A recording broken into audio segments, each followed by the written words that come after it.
రంగారెడ్డి జిల్లా పెద్ద అంబర్పేట గ్రామంలో మున్సిపల్ ఆఫీసును ముట్టడించారు పెద్ద అంబర్పేట గ్రామ ఎస్సీ కాలనీ వాసులు. ఎస్సీలకు కేటాయించిన స్థలంలో అక్రమ నిర్మాణాలు చేపడుతున్నారని, తప్పుడు పత్రాలతో ఇంటి నెంబర్లు పొందారని ధర్నా చేస్తున్నారు. వెంటనే ఈ అక్రమ నిర్మాణాలు తొలగించి ఇంటి నెంబర్లు రద్దు చేయాలని డిమాండ్ చేస్తున్నారు గ్రామస్తులు.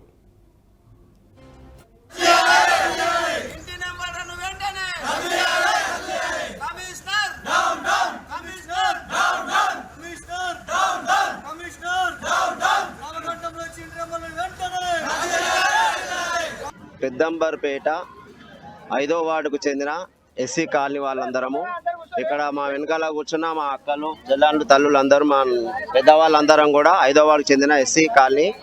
మా తాతల నాటి నుండి ఏదైతే ఉందో మాకు కేటాయించారో గవర్నమెంట్ ఆ రోజున ఎస్సీ కాలనీ మేమున్న అప్పట్లో మేము పెద్దంబర్పేటలో ప్రస్తుతం 6వ వార్డుకు వస్తుంది స్థలం. సుమారు 9 ఎకరాల స్థలం ఉండేది. అట్టి స్థలంలో మేము గతంలో అక్కడే ఇండ్లలో నివాసాలు ఉండేటి.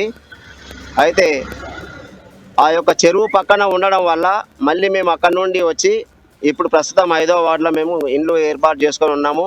అయితే ఒక్కొక్క ఫ్యామిలీకి 4-5 సంతానం ఉండి కుటుంబ సభ్యులు పెరిగినందున మేము అక్కడ పాత స్థలాలు ఏవైతే ఉన్నాయో అట్టి స్థలాలను మేమందరము కూడా కలిసికట్టుగా మనం క్లియర్ చేసుకొని ఒక లేఅవుట్ లాగా వేసుకొని మేమందరం కూడా సమానంగా ప్లాట్లు కేటాయించుకొని అందులో నివాసాలని ఉండాలని మేము అందరం నిర్ణయించుకున్నాము. ఇటు నిర్ణయానికి గ్రామ పెద్దలు కానీ ప్రస్తుతం ఉన్న ప్రజాప్రతినిధులు కానీ సపోర్ట్ మేము తీసుకున్నప్పటికీ కూడా వాళ్ళు మాతోటి మంచిగానే ఉన్నారు. మనందరం కలిసి చేసుకుందామని మమ్మల్ని నమ్మబలికినారు.